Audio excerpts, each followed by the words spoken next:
Today is the day where we are going to have our bees removed. So as you know, they have been living here for a while, and this gentleman is Where's coming. the best place to set that up? Yeah, now I normally bring 2 hives worth, and the reason why is because this swarm might not fit in here. Yeah. So all these frames have been pre-prepped. They're brand new frames, so they've been pre-prepped. So I just bring a bit of a bigger hive worth just in case. Okay. So the big one's not much. Is it cardboard? Yeah, it's just cardboard. It smells like wood. Scented cardboard. Scented, like a. Yeah, it's got none of those leaves in it, guys. People have actually asked that. Would I consider using Dacha. cannabis? You're Yeah. mad. Oh, the poor bees will Yes, go on a permanent flight. I'll be high the whole day. Oh, you didn't think about I you. don't want to do that. I say, ready to rock.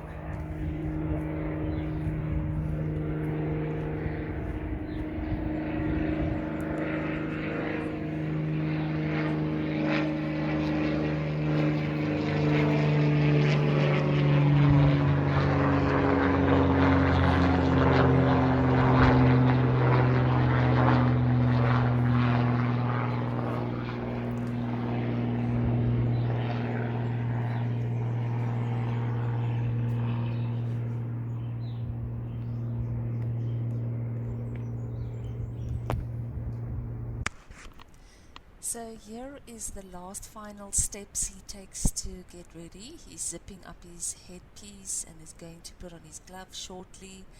And the car that's parked here is Tammy and William's car. I was thinking I'll be safe in there, so I didn't want to get too close to the bees.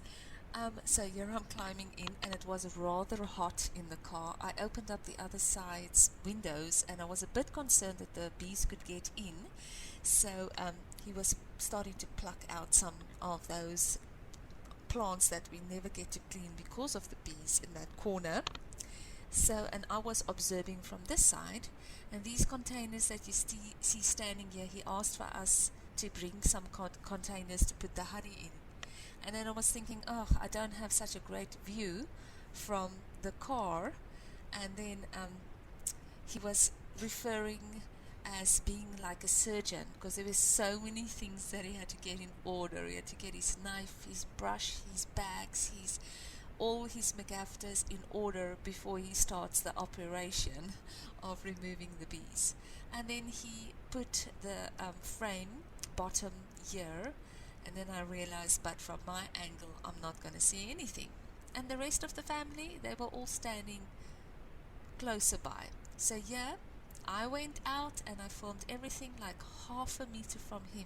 The bees were so docile. A little baby bird was coming out of this little areas, that what he was pointing at, but it's too fast to see.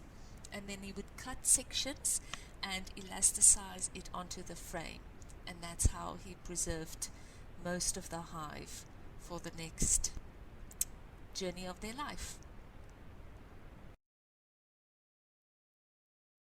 Well, I mean, we're getting probably close to the queen. It's starting. I don't like being shaken.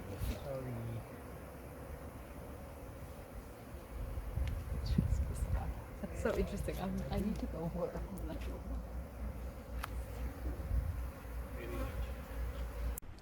So this guy, his name is Lawrence, he really had a very much a love affair with the bees. He said, I love bees, this is so beautiful.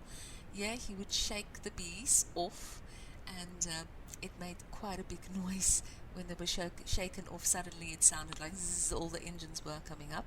And then he would look for the queen, but unfortunately we could not find the queen. Apparently she's very evasive, very fast, and her swarm protects her completely. They will fly on top of her, lay on top of her, so nobody can see her. So she's very evasive. You can't track her, or we couldn't see her in this case. You can see how close I'm actually to the bees, like less than half a meter, and you can see how beautiful the coloring is of this piece that he's putting on here. Still looking this side and that side for the queen, but nothing.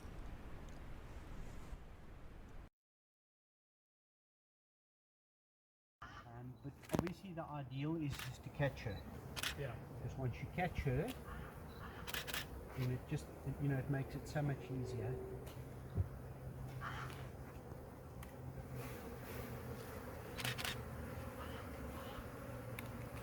Isn't she so fast, eh? She's so fast. Sorry, mommy. Oh, Have you I've caught got- sight of her yet? Nope. got one that's following me. So guys, this section is rather funny. So here Lawrence is using his bare hands to scoop the bees and put them into the box. And now he's done it and he's looking at me and saying, do you want to try this? And I'm saying, no, even if I'm going to get extra views on YouTube, I will not do this. You have to be confident to be able to do it, or feel like, okay, I can do this and I'll be okay. I didn't feel that way. So now my husband was inside, and when he came outside, we said, let him have a go. So my husband comes closer to come and have a look what Lawrence is doing. So here my husband is looking, and Lawrence says, all you do is you take your hand slowly, you put it in, it will feel warm because bees are apparently warm, and it will be tickling, and you just slowly scoop your hands up. And this is like a lot of bees, guys, I'm talking about hundreds, and you just put it into the bottom there of the thing. And I mean, he's got like a lot of bees still on his hands. And my husband is like looking and saying, oh, no, I'll leave the professionals to do this. But then Lawrence said, come on, you will never experience this ever again in your life. So once again, he's demonstrating. Take your hand, slowly feel it, and just scoop it up. So my husband, I mean, at one stage, he came so close, wanting to do it and doing it. He kind of reached his hands closer.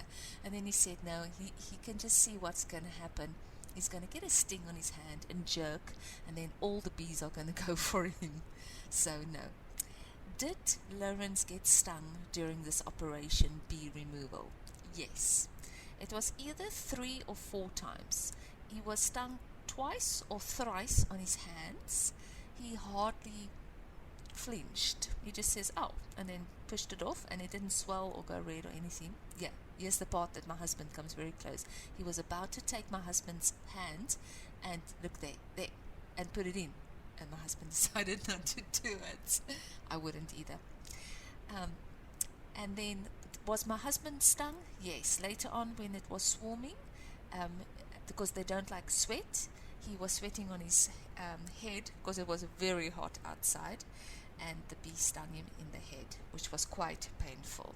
So yeah, and William also got a little sting, or a bit of a sting on his shoulder. All our girls were very fortunate not to.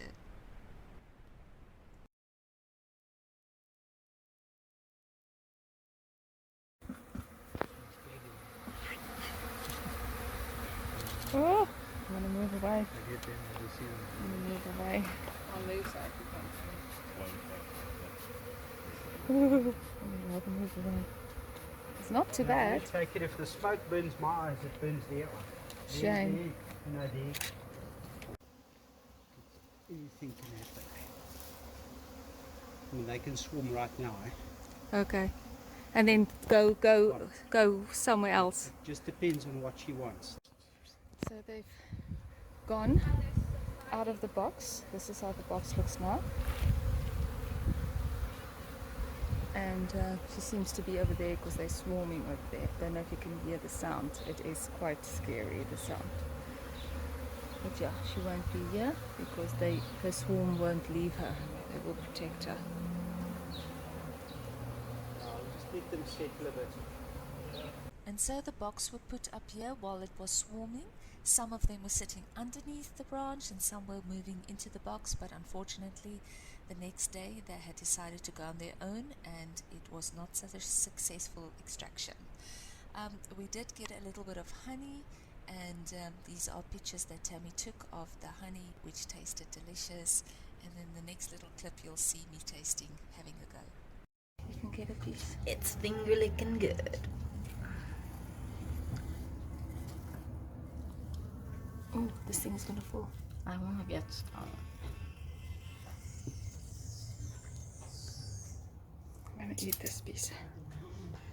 Mm.